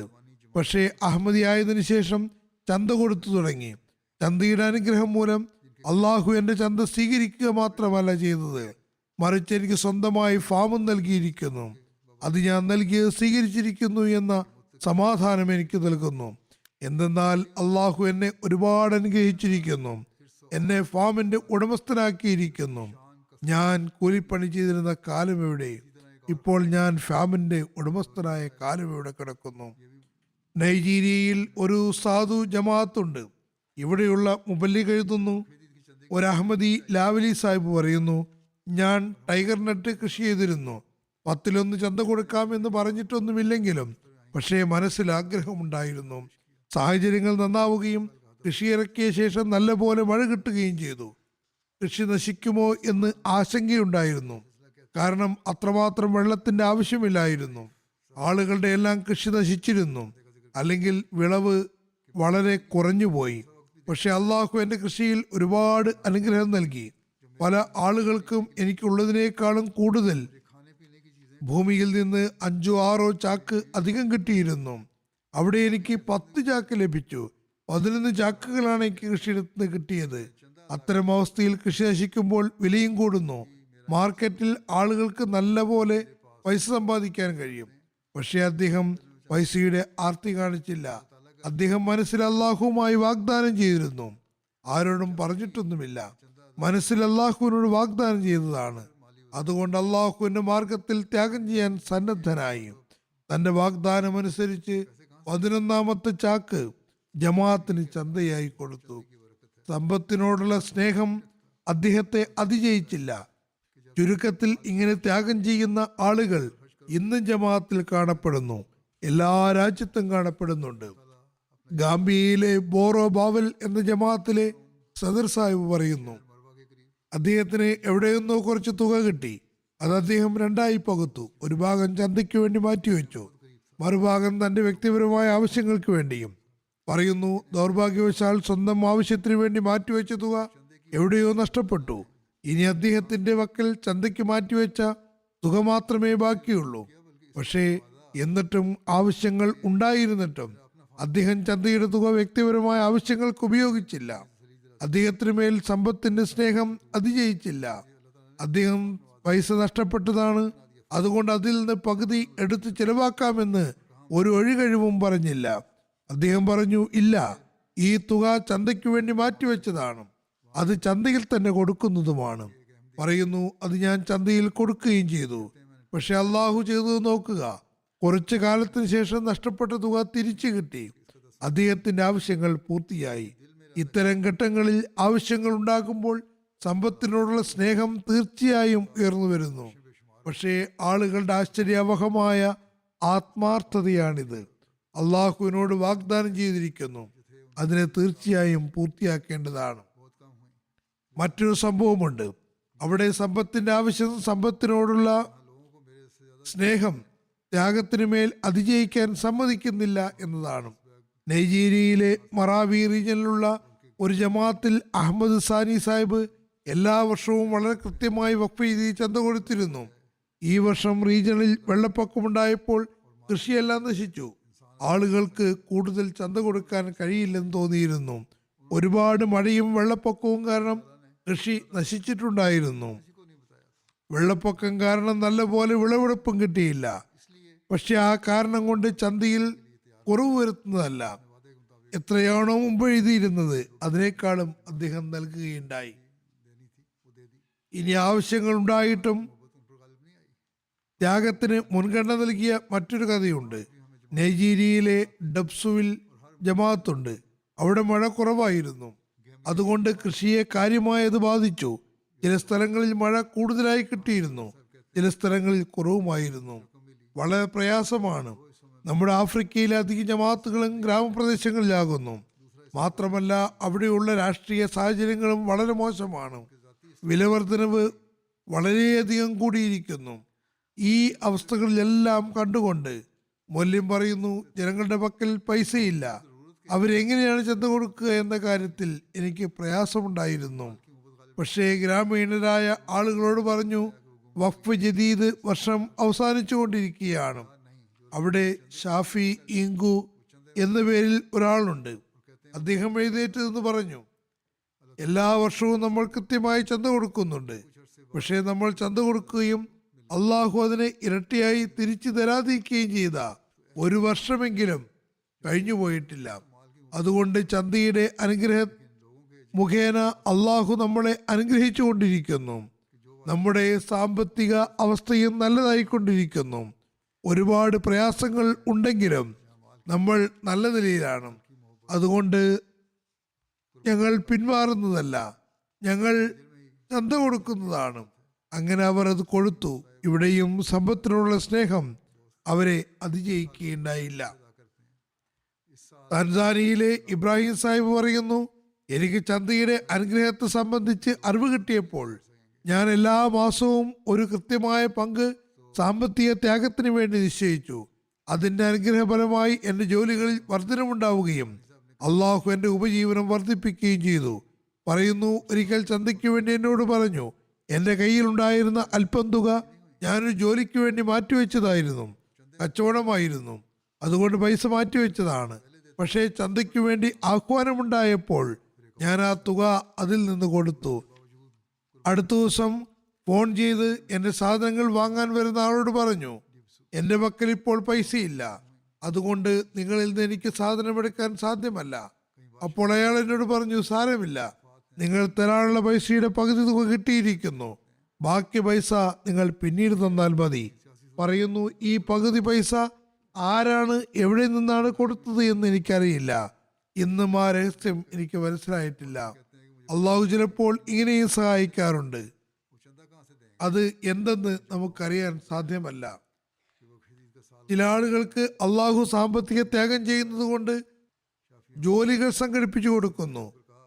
ചെക്ക് റിപ്പബ്ലിക്കിൽ നിന്നുള്ള ഒരു ഖാദിം പറയുന്നു, അദ്ദേഹം അവിടെയുള്ള പ്രാദേശിക നിവാസിയാണ്. അള്ളാഹു എങ്ങനെയാണ് എനിക്ക് സാമ്പത്തിക ത്യാഗത്തിന്റെ തത്വം പഠിപ്പിച്ചതെന്ന് നോക്കുക. പറയുന്നു, എനിക്ക് സാമ്പത്തിക ത്യാഗം മുഖേന ഒരു പുതിയ ആത്മീയ ജീവിതം കിട്ടിയിരിക്കുന്നു. ഞാൻ എൻ്റെ കൂടെയുള്ള വിദ്യാർത്ഥികളെ കാണുന്നു, അവർ ഒരുപാട് പ്രശ്നങ്ങളിൽ അകപ്പെട്ടവരാണ്. എല്ലാവരും പൈസ സ്വരൂപിക്കുന്നതിൽ വ്യാപൃതരാണ്.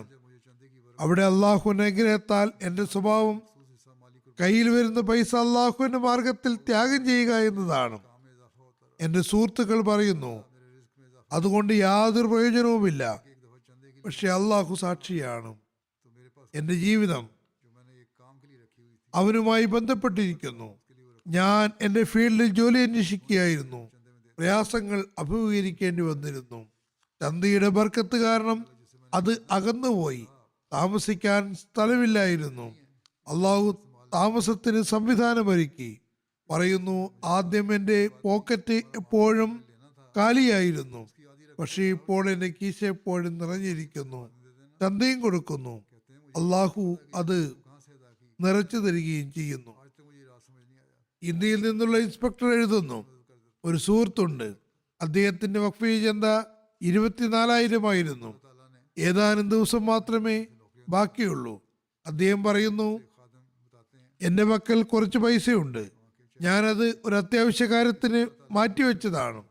ഞാൻ പറഞ്ഞു, ഇപ്പോൾ വഖഫ് ചെയ്ത വർഷം അവസാനിക്കുകയാണ്, നിങ്ങൾ നോക്കുക, ഉചിതമായ തീരുമാനമെടുക്കുക, അല്ലെങ്കിൽ പിന്നീട് കൊടുക്കുക. അദ്ദേഹം പറഞ്ഞു, ഞാൻ അള്ളാഹുൽ ഭരമേൽപ്പിക്കുന്നു. തുക ചന്തയിൽ നൽകുകയും ചെയ്തു. അടുത്ത ദിവസം തന്നെ അദ്ദേഹത്തിന്റെ ഫോൺ വന്നു. അദ്ദേഹത്തിന് എവിടെയോ കച്ചവടത്തിൽ കുടുങ്ങിക്കിടന്നിരുന്ന ഒരു വലിയ തുക പെട്ടെന്ന് കിട്ടുകയുണ്ടായി. മുഴുവൻ പൈസയും ഇല്ലെങ്കിൽ പോലും അതിൽ നിന്ന് 50,000 രൂപ ലഭ്യമായി. ബാക്കി പൈസയും എത്രയും പെട്ടെന്ന് നൽകാമെന്ന് വാഗ്ദാനം ചെയ്തിരിക്കുന്നു. നോക്കുക, അള്ളാഹു പറയുന്നു, നിങ്ങൾ എന്നെ ലാക്കാക്കിക്കൊണ്ട് സാമ്പത്തിനോടുള്ള സ്നേഹം ഒഴിവാക്കുകയാണെങ്കിൽ, നിങ്ങളുടെ വ്യക്തിപരമായ ആവശ്യങ്ങളെ ഒഴിവാക്കിക്കൊണ്ട് ജമാഅത്തിപരമായ ആവശ്യങ്ങൾ പൂർത്തീകരിക്കാൻ ശ്രമിക്കുകയാണെങ്കിൽ ഞാൻ നിങ്ങളെ സഹായിക്കുന്നതാണ്. അങ്ങനെ അള്ളാഹു ഈ രീതിയിൽ സഹായിക്കുന്നു. ജമാഅത്തിൽ ഉണ്ടാകുന്ന ചെലവുകൾ പറഞ്ഞതുപോലെ ഹദ്റത്ത് മസീഹ് മൗഊദ് ഇസ്ലാം പറഞ്ഞതുപോലെ ലോകത്ത് ഒരു നബിയും ജമാഅത്ത് സംവിധാനം ചലിപ്പിക്കുന്നതിന് വേണ്ടി സാമ്പത്തിക ത്യാഗത്തിന് ആഹ്വാനം നടത്താതിരുന്നിട്ടില്ല. അഹമ്മദിയ ജമാഅത്തിലും സംവിധാനം ചലിപ്പിക്കുന്നതിന് വേണ്ടി സാമ്പത്തികമായ ആഹ്വാനങ്ങൾ നടത്തിക്കൊണ്ടിരിക്കുന്നു. ലോകത്തുള്ള നമ്മുടെ ഒരുപാട് മിഷനുകളുണ്ട്. തരീഖ് ജദീദിന്റെയും വഖഫ് ജദീദിന്റെയും വരവ് മാത്രമാണ് കേന്ദ്രത്തിലേക്ക് ഉള്ളത്. ബാക്കി പ്രാദേശിക രാജ്യങ്ങളിൽ ചെലവഴിക്കപ്പെടുന്നു. ആഫ്രിക്കയിൽ ഒരുപാട് ആളുകൾ സാമ്പത്തിക ഭദ്രതയുള്ളവരല്ല, എന്നിട്ടും അവർ ചന്ത കൊടുത്തുകൊണ്ടിരിക്കുന്നു. ചെലവുകളും ഒരുപാടുണ്ട്. മിഷൻ ഹൗസുകളും പള്ളികളുമുണ്ട്. ഇപ്പോൾ ആഫ്രിക്കയിൽ 7953 മസ്ജിദുകളുണ്ട്. 306 മസ്ജിദുകൾ നിർമ്മാണത്തിലാണ്. അതുപോലെ എല്ലാ വർഷവും ഡസൻ കണക്കിന് മസ്ജിദുകളുടെ പദ്ധതി ഉണ്ടാക്കുന്നുണ്ട്. 1860 മിഷൻ ഹൗസുകൾ പൂർത്തിയായിരിക്കുന്നു. ചിലത് വാടകയ്ക്കാണ്. നമ്മുടെ 400 കേന്ദ്ര മുബല്ലിഗുമാർ അവിടെ പ്രവർത്തിക്കുന്നു. 2000 മൗലവികൾ സേവനം ചെയ്യുന്നു. പിന്നെ കാദിയാനുണ്ട്. പിന്നെ സൗത്ത് അമേരിക്കൻ രാജ്യങ്ങളിലെ ദ്വീപുകളിൽ ഉള്ള കേന്ദ്രങ്ങൾക്ക് വേണ്ടിയും ചെലവഴിക്കപ്പെടുന്നു. അവിടെ അവർക്കുള്ള ചെലവുകൾ പൂർത്തിയാകുന്നില്ല. മിഷനുള്ള ചെലവുകൾ പൂർത്തിയാക്കുന്നതിന് വേണ്ടി റണ്ണിംഗ് എക്സ്പെൻഡിച്ചർ വളരെ കൂടുതലാണ്. സാഹിത്യങ്ങൾ വിതരണം ചെയ്യുന്നതിനും ചെലവുണ്ട്. പുസ്തകങ്ങൾ ഇവിടെ നിന്നും ചിലപ്പോൾ അയച്ചു കൊടുക്കുന്നു. അതിൽ വലിയ പുസ്തകങ്ങൾ ഒഴികെ മറ്റുള്ളവ സൗജന്യമായാണ് വിതരണം ചെയ്യുന്നത്. ലഘുലേഖകളും സൗജന്യമാണ്. കുറച്ച് പുസ്തകങ്ങൾ അവിടെ പ്രസിദ്ധീകരിക്കുന്നുമുണ്ട്. ഈ എല്ലാ തുകയും അള്ളാഹു തന്നെ അനുഗ്രഹത്താൽ ചെലവുകൾക്കായി നൽകുന്നു. ഈ സമയത്ത് ചെറിയ വരുമാനത്തിൽ ഇത്രയും വലിയ പ്രോഗ്രാമുകളും വലിയ ചെലവുകളും എങ്ങനെ പൂർത്തിയാകുമെന്ന് തോന്നാറുണ്ട്. തരീഖ് ജദീദിന്റെയും വഖഫിന്റെയും ചന്തകൾ പൂർണ്ണമായും കേന്ദ്രത്തിലേക്ക് വരുന്നു. ഇത് ഏറെക്കുറെ 30-31 മില്യൺ പൗണ്ട് വരും. പക്ഷെ അള്ളാഹുവിന്റെ അനുഗ്രഹത്താൽ ഈ ചെലവും നടക്കുന്നു. 106 രാജ്യങ്ങളിലേക്ക് നൽകുന്ന വാർഷിക ഗ്രാന്റും ഏറെക്കുറെ തുല്യമായിരിക്കും. പിന്നെ ജാമ്യകളുണ്ട്. അവയ്ക്കും മില്യൺ കണക്കിന് ഗ്രാന്റ് നൽകപ്പെടുന്നു. MTA-ക്കും മില്യൺ കണക്കിന് ചെലവുണ്ട്. പക്ഷേ ജമാഅത്തിന്റെ ഈ ചെലവുകളെല്ലാം എങ്ങനെയാണ് പൂർത്തിയാകുന്നതെന്ന് മനസ്സിലാകുന്നില്ല. ചില സമയത്ത് കൂടുതൽ ചെലവുകൾ അതെങ്ങനെ പൂർത്തിയാകുമെന്ന് ആശങ്കയുണ്ടാകുന്നു. പക്ഷേ അള്ളാഹുവിന്റെ അനുഗ്രഹത്താൽ ചെലവുകൾ നടക്കുന്നു. അതിലൊരു കുറവും അവൻ വരുത്തുന്നില്ല.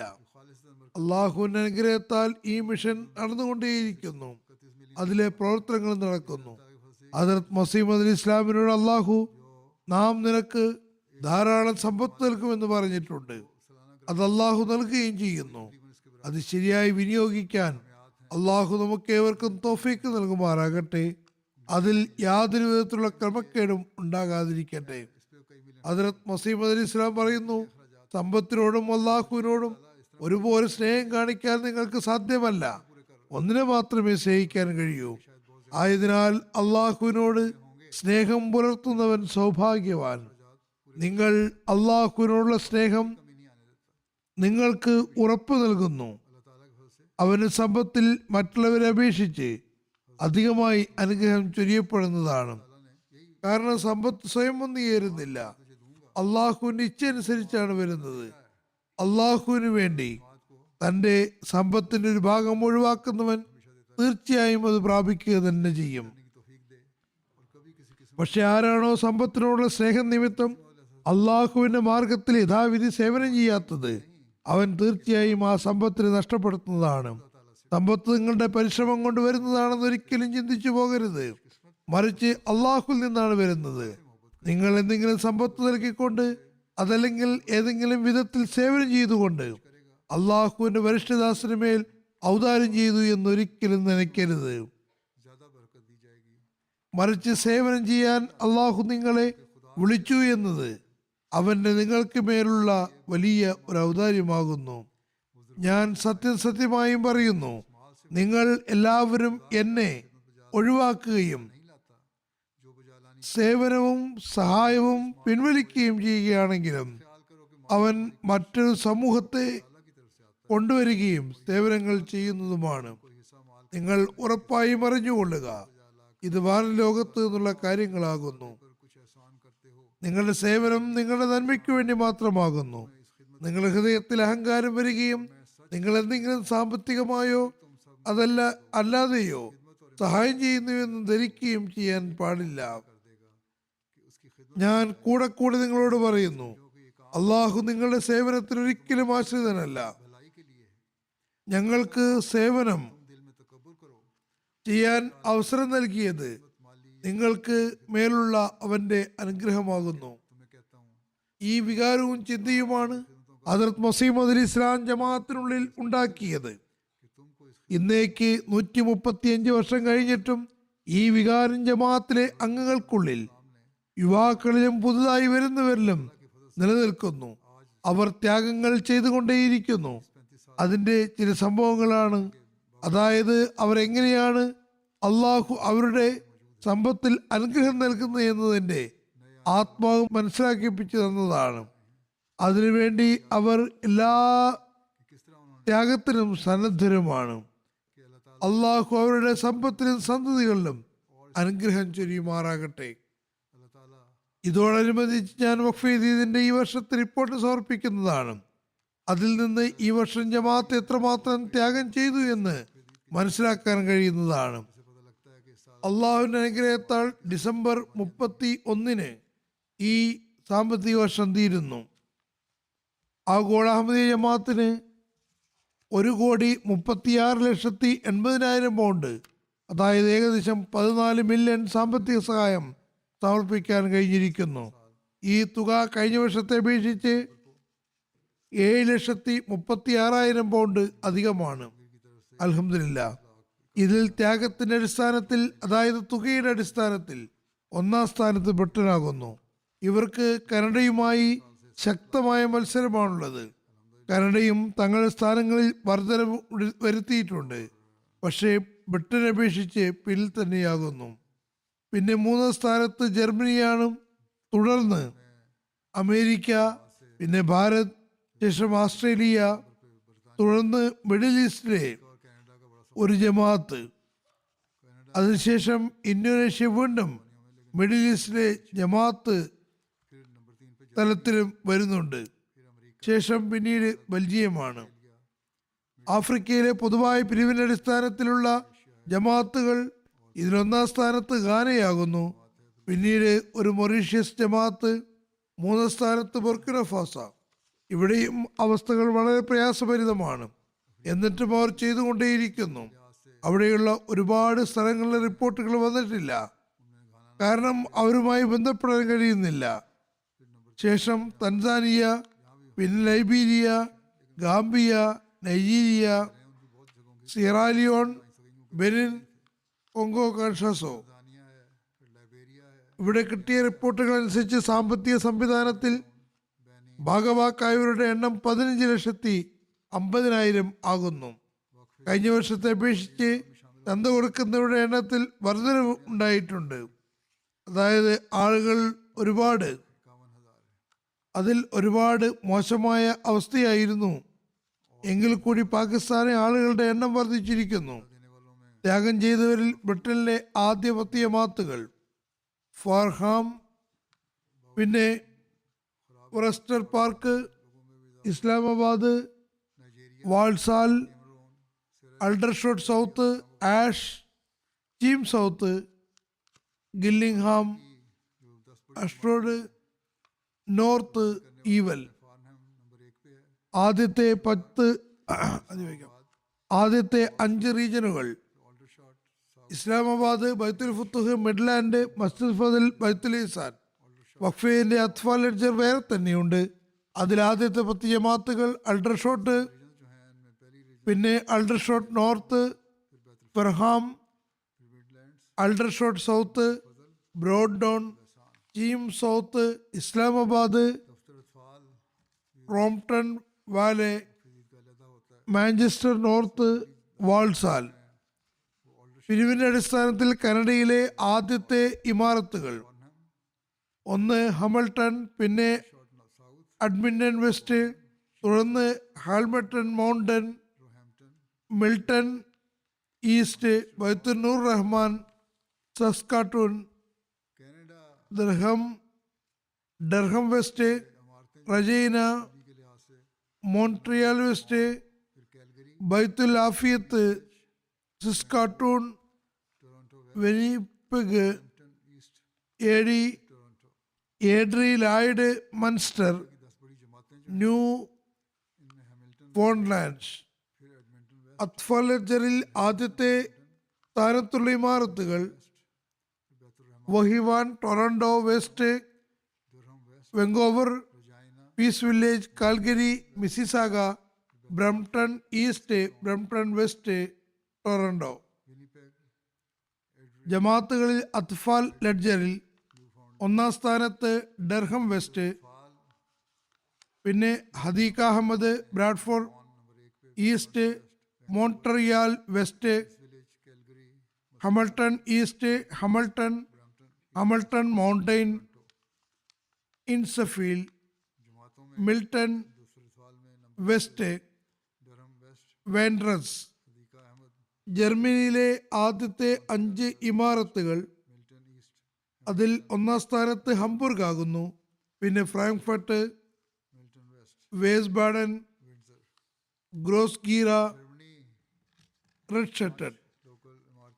ഇപ്പോൾ ഇമാരത്തുകളാണ് പറഞ്ഞത്. ഇനി ജമാഅത്തുകൾ: റോഡ്ഗ, നിഡ്ഡ, റെഡ്മാർക്ക്, ഫ്ലോറസ്ഹൈം, നോയിവേഡ്, കോബ്ലൻസ്, വൈൻഗാർട്ടൻ, പനിബർഗ്, ബെർലിൻ, നോയ്സ്. അത്ഫാൽ ലെഡ്ജറിൽ 5 റീജിയനുകൾ. ഒന്നാം സ്ഥാനത്ത് വെസ്ബാഡൻ, പിന്നെ ഹംബുർഗ്, ഹേൻസ്, സാവെസ്റ്റ്, വെസ്റ്റ് ഫാലിൻ, ഡേഡ്സൺബാഗ്. അമേരിക്കയിലെ 10 ജമാഅത്തുകൾ: മേരിലാൻഡ് ഒന്നാം സ്ഥാനത്ത്, പിന്നെ ലോസ് ആഞ്ചലസ് രണ്ടാം സ്ഥാനത്ത്, പിന്നെ North Virginia, Silicon Valley, Seattle, Detroit, Chicago, Dallas, South Virginia, Austin. അത്ഫാൽ ലെഡ്ജറിലെ 10 ജമാഅത്തുകൾ: ഒന്നാം സ്ഥാനത്ത് സീറ്റൽ, പിന്നെ Philadelphia, North Virginia, Georgia, Carolina, Chicago, Austin, Dallas, Oshkosh, Detroit, Maryland. Pakistan അള്ളാഹുവിന്റെ അനുഗ്രഹത്താൽ ഒരുപാട് പരിശ്രമിക്കുകയും ത്യാഗങ്ങൾ സമർപ്പിക്കുകയും ചെയ്തിട്ടുണ്ട്. ഇവിടെ ഒന്നാം സ്ഥാനത്ത് ലാഹോർ ആകുന്നു, പിന്നെ റബുവ, മൂന്നാം സ്ഥാനത്ത് കറാച്ചി. ചന്ത കൊടുക്കുന്ന വലിയവരുടെ കാര്യത്തിൽ ജില്ലാതലത്തിൽ ഒന്നാം സ്ഥാനത്ത് ഇസ്ലാമാബാദ് ആകുന്നു, സിയാൽകോട്ട് രണ്ടാം സ്ഥാനത്ത്, പിന്നെ ഫൈസലാബാദ്, ഗുജറാത്ത്, ഗുജറൻവാല, സർഗോദ, ഉമർകോട്ട്, മുൽത്താൻ, ഹൈദരാബാദ്, മീർപുർ ഖാസ്. ആദ്യത്തെ 10 ജമാഅത്തുകൾ: ഇസ്ലാമാബാദ് ഒന്നാം സ്ഥാനത്താകുന്നു, പിന്നെ ടൗൺഷിപ്പ് ലാഹോർ, ദാറുസിക്കർ ലാഹോർ, അസീസാബാദ് കറാച്ചി, അല്ലാമ ഇക്ബാൽ ടൗൺ ലാഹോർ, പിന്നെ സെമിനാബാദ് ലാഹോർ, ബൈത്തുൽ ഫസൽ ഫൈസലാബാദ്, മുൽത്താൻ, ഡെലിഗേറ്റ്, ഗുജറൻവാല. അത്ഫാലിന്റെ കാര്യത്തിലുള്ള ആദ്യത്തെ 3 ജമാഅത്തുകൾ: ഒന്നാം സ്ഥാനത്ത് ലാഹോർ, പിന്നെ റബുവ, തുടർന്ന് മൂന്നാം സ്ഥാനത്ത് കറാച്ചി. അത്ഫാലിന്റെ കാര്യത്തിൽ ജില്ലാതലത്തിലുള്ള സ്ഥാനം: ഇസ്ലാമാബാദ് ഒന്നാം സ്ഥാനത്ത്, പിന്നെ സിയാൽകോട്ട്, പിന്നെ നാരോവാൾ, ഉമർകോട്ട്, റാവൽപിണ്ടി, ഗുജറൻവാല, മീർപുർ ഖാസ്, ഗുജറാത്ത്, ഹൈദരാബാദ്, ഷേഖുപുര. അനിതര സാധാരണമായ രീതിയിൽ പ്രവർത്തനങ്ങൾ കാഴ്ചവെച്ച ജമാഅത്തുകൾ ഇവയാണ്. ഇന്ത്യയിലെ ആദ്യത്തെ 10 സംസ്ഥാനങ്ങൾ: കേരള ഒന്നാം സ്ഥാനത്ത്, പിന്നെ തമിഴ്നാടു, തുടർന്ന് ജമ്മു കാശ്മീർ, പിന്നെ കർണാടക, തെലുങ്കാന, ഒഡീഷ, പഞ്ചാബ്, വെസ്റ്റ് ബംഗാൾ, മഹാരാഷ്ട്ര, ഉത്തർപ്രദേശ്. ആദ്യത്തെ 10 ജമാഅത്തുകൾ ഒന്നാം സ്ഥാനത്ത് കോയമ്പത്തൂർ, രണ്ടാം സ്ഥാനത്ത് കാദിയാൻ, പിന്നെ ഹൈദരാബാദ്, പിന്നെ കോഴിക്കോട്, മഞ്ചേരി, ബാംഗ്ലൂർ, മേലപ്പാളയം, കൊൽക്കത്ത, കേരങ്ക്, കരുളായി. ആസ്ട്രേലിയയിലെ 10 ജമാഅത്തുകൾ ഒന്നാം സ്ഥാനത്ത് കാസ്റ്റൽ ഹിൽ, പിന്നെ മെൽബൺ, ലാംഗ്വാൺ, മാർസ്ഡൻ പാർക്ക്, फिर Melbourne, Clyde, Logan East, Melbourne, Brook, Penrith, Perth, Adelaide West. ആസ്ട്രേലിയയിൽ വലിയ ആളുകളുടെ ചന്ത കൊടുക്കുന്ന കാര്യത്തിൽ ഒന്നാം സ്ഥാനത്ത് കാസൽ ഹിൽ, പിന്നെ Melbourne, Langwarrin, Marsden Park, Logan West, Melbourne, Brook, Melbourne Clyde, Penrith, Perth, Adelaide West, black town.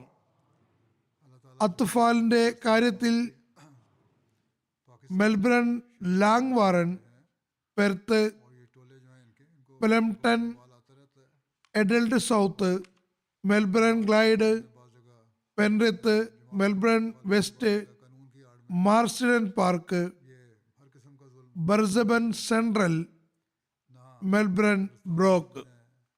അള്ളാഹു ത്യാഗം ചെയ്യുന്നവരുടെ സമ്പത്തിലും സന്താനങ്ങളിലും ഒരുപാട് അനുഗ്രഹങ്ങൾ ചൊരിയുമാറാകട്ടെ. ദുആ ചെയ്യുക, 2025 വർഷം അനുഗ്രഹങ്ങളുടെ വർഷമായി തീരട്ടെ. അള്ളാഹു എല്ലാ ദ്രോഹങ്ങളിൽ നിന്നും ജമാഅത്തിനെ സംരക്ഷിക്കുമാറാകട്ടെ. പാകിസ്ഥാനിൽ ഉഗ്രവാദികളുടെ സംഘങ്ങൾ ഇടയ്ക്കിടെ തലപൊക്കുന്നു. നിയമത്തിന്റെ മറയിൽ ജമാഅത്തിനെതിരിൽ എല്ലാ തരത്തിലുള്ള ദ്രോഹങ്ങളും ചെയ്യാൻ ശ്രമിക്കുകയും ചെയ്യുന്നു. അവിടെ ഖബർസ്ഥാനുകളും വീടുകളും ഒന്നും സുരക്ഷിതമല്ല. അള്ളാഹു ഈ ദ്രോഹികളെ പിടിക്കുന്നതിന് എത്രയും പെട്ടെന്ന് സംവിധാനമൊരുക്കട്ടെ. അഹമ്മദികളെ തന്റെ സംരക്ഷണത്തിലാക്കുമാറാകട്ടെ. ഇപ്പോൾ ഇവർ റബുവിലേക്കും കണ്ണുവെച്ചിരിക്കുന്നു. അതിനെയും അള്ളാഹു സംരക്ഷിക്കുമാറാകട്ടെ. സ്വലാത്തും ചില ദുആകളും ചൊല്ലുന്നതിലേക്ക് ഞാൻ കുറച്ചു മുമ്പ് ശ്രദ്ധ ക്ഷണിച്ചിരുന്നു.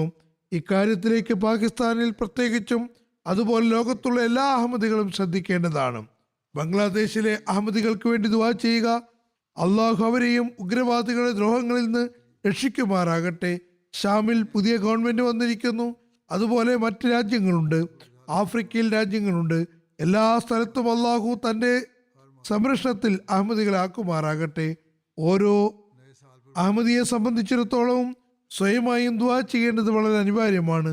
തങ്ങളുടെ രാജ്യങ്ങൾക്ക് വേണ്ടിയും പാകിസ്ഥാനിൽ പുറത്തു കഴിയുന്ന ആളുകൾ പാകിസ്ഥാന് വേണ്ടിയും ലോകത്തിലെ പൊതുവായ അവസ്ഥകൾക്കും യുദ്ധത്തിന്റെ അവസ്ഥകളെ സംബന്ധിച്ചും അതിന്റെ ദുരവസ്ഥകളിൽ നിന്ന് എല്ലാ നിർദോഷികളെയും മർദ്ദിതരെയും രക്ഷപ്പെടുത്തുന്നതിന് വേണ്ടിയും അള്ളാഹുവിനോട് ദുആ ചെയ്യുക. പുതുവർഷം ജനങ്ങൾ കരിമരുന്ന് കൊണ്ട് ആഘോഷിക്കുന്നു, പൂക്കുറ്റികൾ പറത്തുന്നു. എല്ലാവരും സ്വന്തം സന്തോഷം മാത്രമാണ് നോക്കുന്നത്, മറ്റുള്ള വേദന മനസ്സിലാക്കുന്നില്ല. സാധുക്കളെയും ദരിദ്ര സമൂഹങ്ങളെയും മർദ്ദനെയും ശക്തരായ രാജ്യങ്ങൾ ദ്രോഹിക്കുന്നു. അള്ളാഹു ഈ വർഷം ശക്തരായ ആളുകളുടെ പദ്ധതികളെ പരാജയപ്പെടുത്തുമാറാകട്ടെ. അള്ളാഹുവിന്റെ ഏകത്വം സ്ഥാപിക്കുന്നത് കാണാൻ കഴിയുമാറാകട്ടെ. അള്ളാഹു നമുക്ക് അതിന് തൗഫീഖ് നൽകുമാറാകട്ടെ.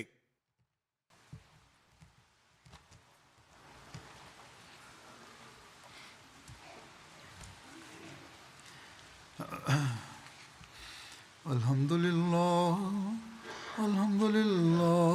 നഹ്മദുഹു വനസ്തഈനുഹു വനസ്തഗ്ഫിറുഹു വനുഅ്മിനു ബിഹി വനതവക്കലു അലൈഹി വനഊദു ബില്ലാഹി മിൻ ശുറൂരി അൻഫുസിനാ വമിൻ സയ്യിആതി അഅ്മാലിനാ മൻ യഹ്ദിഹില്ലാഹു ഫലാ മുദില്ല ലഹു ومن يضلل فلا هادي له ونشهد أن لا إله إلا الله ونشهد أن محمدا عبده ورسوله عباد الله رحمكم الله إن الله يأمر بالعدل والإحسان وإيتاء ذي القربى وينهى عن الفحشاء والمنكر والبغي